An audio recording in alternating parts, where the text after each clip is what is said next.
Hometown Tattoo is in Columbia, Maryland, visiting Concrete Jungle Custom Tattoos. Amanda was able to meet up with owners Chris and Sarah Peca, who discussed the difficulties of being the first tattoo shop in town. She also caught up with tattoo artist Bayron, who talks about his unique transition into the world of tattooing.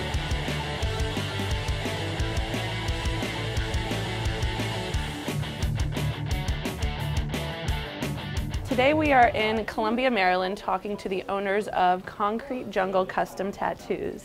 Hi Sarah, hi Chris, how are you today? Good. Good. So, how long have you owned this shop? This shop, we've been here just since January this year. Before this, our other location was in Baltimore City. We moved out here. It's better demographic. Like, this is kind of a suburb of Baltimore, a little better area, and we want to be Columbia's first tattoo shop. Do you think Columbia is a tattoo-friendly town? I would say no, not originally. You guys are working to change that? Yeah, I guess, you know, especially with the way we have the shop design and everything, we're trying to show people that it's not, shouldn't be looked down upon, you know, it's an art. I mean, hopefully it enlightens some people to the fact that it is art, not what they think it is, you know.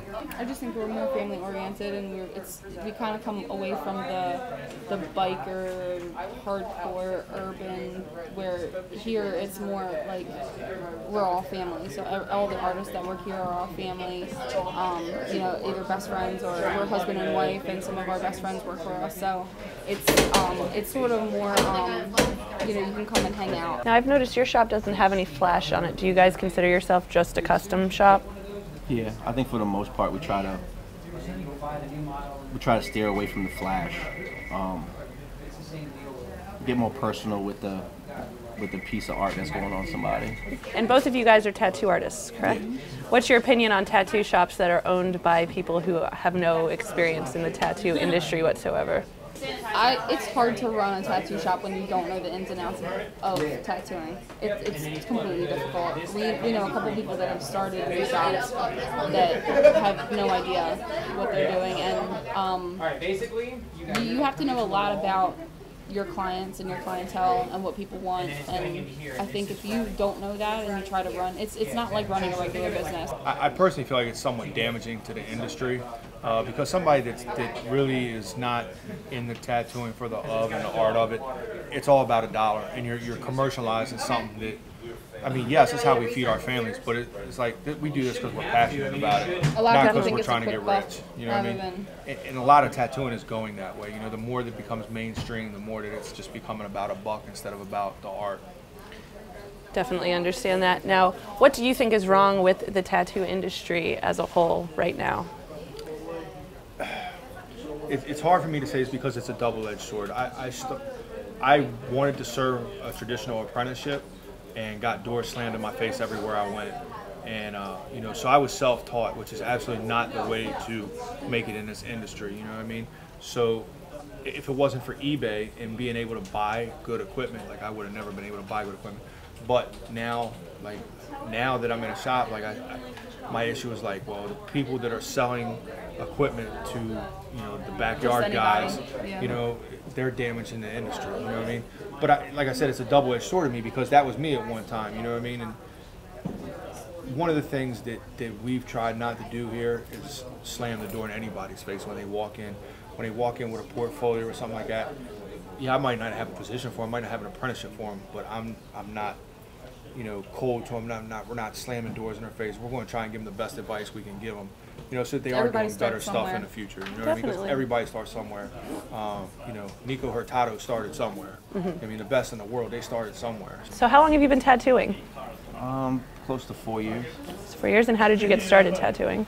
I originally was a barber. I used to cut hair, and it's actually a pretty cool story. I was doing designs in people's heads, and Chris, the owner, was one of my clients, and he was doing tattoos on me, and I went to his house to get work done, and he actually had a stencil on him, and he basically made me tattoo him, and he thought I could do it because I was doing designs in everybody's head. And then he came to my shop with a picture of me giving him tattoos, and then barbershop clients thought I did tattoos, so then basically the ball started rolling. Do you like it when people bring reference material in, or do you prefer to just draw everything?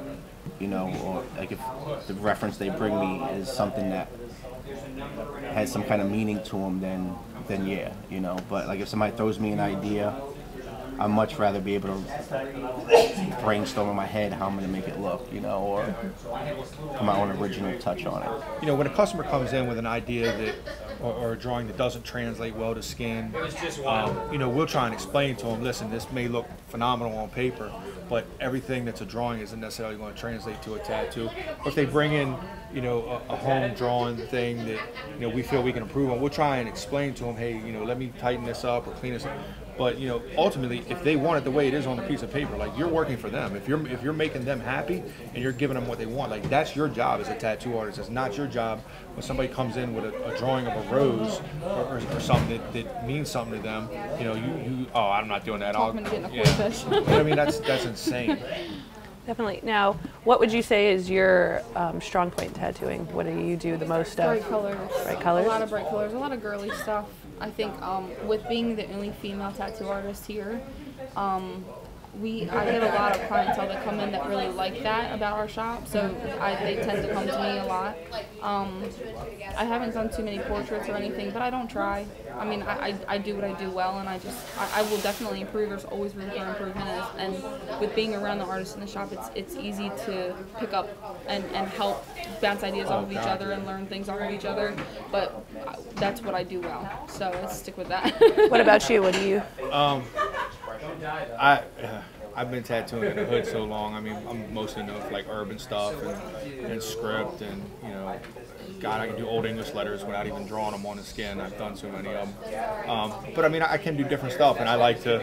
I've actually done a thing where on Facebook the last couple of months, hey, I watched a portrait DVD, Day of the Dead by Nico. I want to do one, so I'll give it away.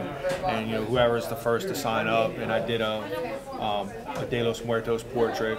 And it's completely opposite style of stuff I do, but I mean, I can do that stuff. And, I get to do it every once in a while, but I say mostly urban stuff. With Danny, he does a lot of urban stuff, but he, you know, that's one of the things I'm probably like, we're all versed in different stuff. So what style of tattooing is where you feel comfortable the most? Probably along the graffiti. Mm-hmm. Like a bunch of new school kind of things? Yeah, new school, you know. I guess what you say, traditional, neo-traditional maybe. You like using bright colors or black and gray mostly? I like doing both. I'm probably more comfortable with black and gray. Now, if somebody was going to come into your shop for their very first tattoo ever, what would you suggest they know before coming in here? I think they have to be 100% sure what they want first, because that's really important. I know I've gotten some tattoos as a kid that I regret. So, you know, especially if they're young coming in, make sure this is what you want. It's with you forever, even if you get it lasered or something that's expensive and, you know, you don't want to really go through that. So make sure that it's definitely something that you want to get done for sure. And you get people who come in, they don't even know what they want, you know, and you gotta at least know what you want. Know that it's serious, so that it's not a joke. It's permanent. It's something that should be taken very seriously. You know, we explain aftercare really thoroughly, just because some people just don't take good care of their tattoos, and that's something that that's going to uphold the way the tattoo looks forever. Yeah, no matter how good the tattoo is done, if you don't take care of it, you know, you're killing it. But yeah, I mean, we try to be responsible.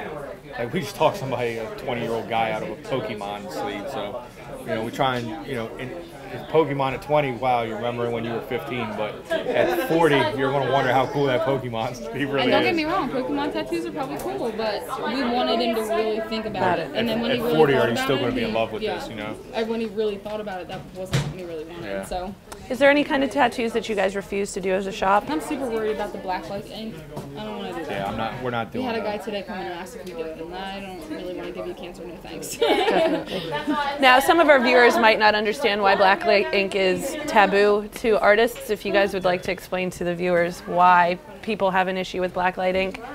it's definitely not approved anywhere.